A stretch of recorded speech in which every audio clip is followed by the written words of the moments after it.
So let's look at the key components of resilience. So it seems like a very busy screen. I'll break it down for you. There are 10 of those key components that you probably have heard many of them. The reason why I'm presenting it in such a way is that all these key components, they interplay with each other.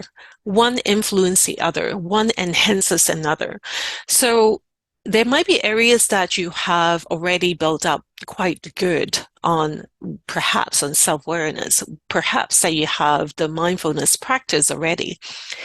However, you might not have as strong the emotional regulation, which you can do more of if you work on the positive thinking to be more optimist with the optimistic view, right? So let's go down and have a look at each of the key components. So on the self-awareness, I'd like you to think of a recent challenging situation. So again, this is different for everyone. So I want you to have a think, and maybe you can write down on a piece of paper or the back of your worksheet of what is that one word that you felt in that particular situation. Just think of that one word or how you felt. So it's your feeling, right? And then write down the one strength that you notice to overcome that challenge. What was your strength? Was it to be able to look at it from a positive lens? Was it because you were able to believe that you can have a solution? So believing in yourself that you can do it. And then think of one of the weakness that you felt during that situation. Did you feel that you didn't have that support that you needed to overcome the challenge? Or was it that you look back now that you were not flexible enough? So we might have all different experience on the different types of various different types of challenges. And in each of the case where if you think back of what was that one thing that you felt, what was that one strength that you used? What was that one weakness that you probably could have done better if you were able to build on it? The reason why I'm asking you to write down as an example so you can remind yourself later on is this is a practice you could do to build that self-awareness, right? And over time, that builds up your resilience. And based on, you can see it on the map, this is one of the key components. Another thing is about the mindfulness I mentioned. So mindfulness, not everyone might have that practice, but if I can make it a very simple way to describe what that really means and how that helps you is you need that mindfulness to stay present. Staying present and be able to engage in the moment, just like today. You're here in the webinar. Even though I cannot see you on the camera, I know that you are with me. You are present in this moment. You're in this webinar. Now, if there is the moments that you thought, oh, I have a meeting that I need to go to next, that I need to still prep for it, that moment that you're pulling away from the present, right? Nothing wrong with that. Everybody does that.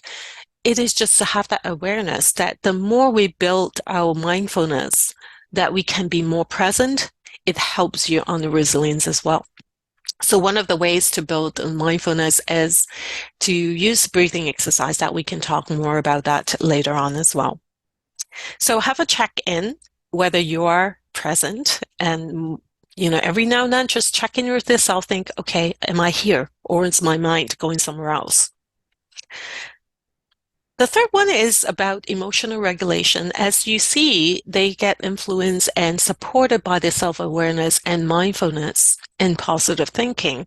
Emotional regulations is all about how do you have better control of your emotion, right? Having that better control and regulate that emotions allow us to have that clear mind, recognizing what is feelings that we have and not letting it overwhelm us.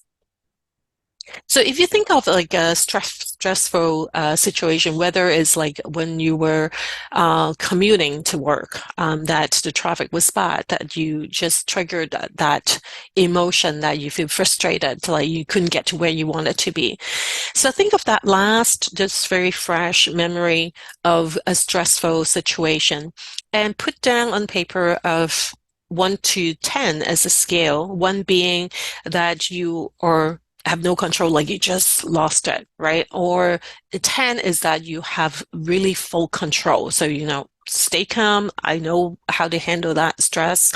Um, Put that down. Just want you to have that in mind of what that situation was like in the stressful environment that you were able to think of where you're at that scale, right? So do that as well regularly so you can understand yourself and where you are on the emotional regulation as well as you practice and build up on these key components.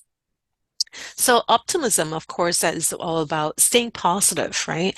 Having that positive mindset is so important, is one of the key elements as well for building the resilience.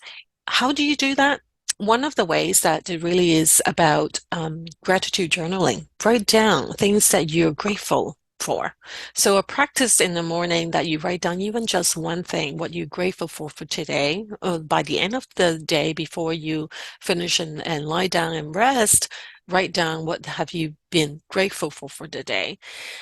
That continuous practice of thinking that gratitude, that will bring in more positive mindset as well. So the other thing is on the social support. Now, it's all good about like how you train yourself to be positive and positive thinking, but having that social support is really important as well. So that includes both family and friends and network, right? And also community as well. Like as you are volunteering in the community, in the club or interest groups, and all builds the connections. It's not so much about like how many of those groups or friends that you need to have, but really is about the quality of the connections. And with a strong social network can help you to have that support as you are going through tough times, right? So number 6 is about flexibility, and people mention as well that being able to adapt and be open to the change and you being flexible, that you're not fixated on things on your mind, that would help resilience. Self-efficacy, that's about believing in yourself, right? Believing that you will have a solution, believing that this will get better. It's not about getting stuck, like you will find a solution. And that belief is so important because without that first think of you can, how do you shift your mindset into some positive thinking as well, right? So all that relating back into the optimism and positive thinking. Now, what about your purpose and goal? Why does it matter? Like if you do have a purpose in life or purpose in your work that you're aligning to your values and that you have clear goals in mind, that helps you to achieve those goals much easier. You can get that motivation that you understand where you're getting to, like which direction you're heading. And of course, you need to be able to believe that you will be able to make it. You set up a goal, this because you believe that you will be able to make it, and then you have a direction where you can get to.